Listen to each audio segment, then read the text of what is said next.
कालपासून म्हणजेच 9 मार्चपासून तुमचा मोबाईल नक्कीच मेसेजने भरून गेला आहे. WhatsApp ग्रुपवर म्हणा किंवा YouTubeवर एकच बातमी वाऱ्यासारखी पसरवली जात आहे. ती म्हणजे नमो शेतकरी महासन्मान निधी योजनेचा शासन निर्णय म्हणजेच जी-आर आला आहे. 8व्या आणि 9व्या हप्त्याची तारीख ही जाहीर झाली आहे. अनेक जण तर सांगतायत की उद्याच पैसे खात्यात येणार आहे.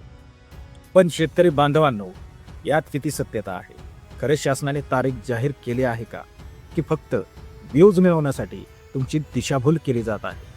नमस्कार, मी सागर जगताप आणि तुम्ही पाहत आहात ग्लोबल मराठी न्यूज चॅनल. महाराष्ट्रातील शेतकऱ्यांचा, हक्काचा आणि नेहमी सत्य बातमी देणारा आपला चॅनल आहे. आजच्या या सविस्तर व्हिडिओमध्ये आपण कालचा जो जी-आर प्रसिद्ध झाला आहे त्याचे पूर्णपणे स्पष्टीकरण देणार आहोत आणि या जी-आरमध्ये नेमकं काय आहे ते व्यवस्थित सांगणार आहोत.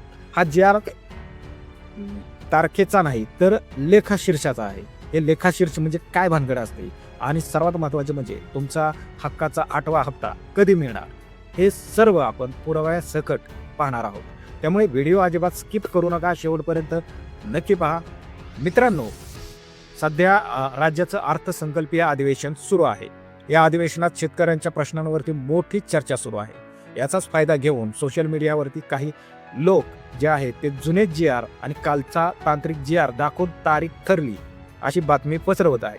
जेव्हा एखादा शेतकरी अशी बातमी पाहतो तेव्हा तो आशेने CSC केंद्रावरती जातो आणि स्वतःचं खातं चेक करतो आणि तिथे पैसे हे आलेलेच नसतात. याने शेतकऱ्यांचा काय होतं की वेळ आणि पैसा दोन्हीही वाया जातो. म्हणून आपल्या चॅनलचा नेहमी हाच प्रयत्न असतो की तुमच्यापर्यंत शासन निर्णयाची अधिकृत, सोपी आणि सहज समजणाऱ्या भाषेत जी काय आहे ती माहिती पोहोचवावी.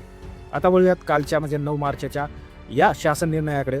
स्क्रीनवर तुम्ही पाहू शकता महाराष्ट्र शासन कृषी विभाग. विषय काय आहे?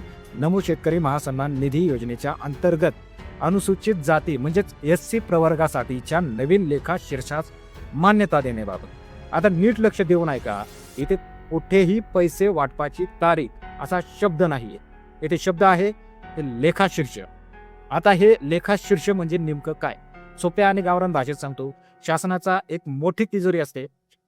जेव्हा शासनाला राज्यातील लाखो शेतकऱ्यांना हजारो कोटी रुपये वाटायचे असतात तेव्हा ते कोणत्याही खात्यातून कसेही काढता येत नाही.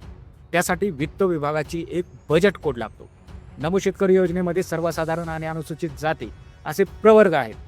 कालच्या जी-आर नुसार शासनाने आता अनुसूचित जाती प्रवर्गातील शेतकरी बांधवांसाठी एक नवीन आणि स्वतंत्र बजेट कोड तयार केला आहे. तो बजेट कोड काय आहे तर 2401B858.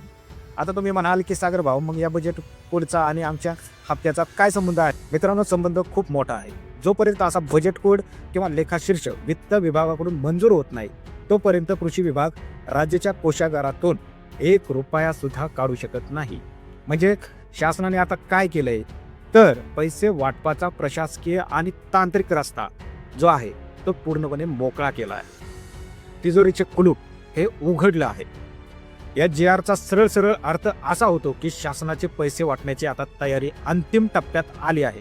आता फक्त शासनाला पात्र शेतकऱ्यांची बिले तयार करू ती डायरेक्ट बेनिफिट ट्रान्सफर म्हणजेच DBT पोर्टलवरती अपलोड करायची आहे. आता सर्वात महत्त्वाचा प्रश्न, हप्ता कधी येणार? सध्या सुरू असलेल्या अपात्र शेतकऱ्यांच्या छाननीमुळे आणि या तांत्रिक प्रक्रियांमुळे 8वा हप्ता खूपच लांबणीवर पडला आहे. पण आता लेखाशीर्षाचा मार्ग मोकळा झाल्यामुळे मार्च महिन्याच्या अखेरीस किंवा एप्रिलच्या पहिल्या आठवड्यात हा हप्ता जमा होण्याची दाट शक्यता आहे. आणि हो, उशीर झाल्यामुळे 8वा आणि 9वा हप्ता एकत्र मिळण्याची सुद्धा चर्चा आता प्रशासकीय पातळीवरती सुरू आहे. पण त्याचा अधिकृत अद्याप तरी निर्णय आलेला नाही. तुम्हाला काय करायचंय आता तर अफवांवरती विश्वास न ठेवता KYC आणि आधार बँक खात्याला लिंक आहे की नाही हे एकदा चेक करून घ्या.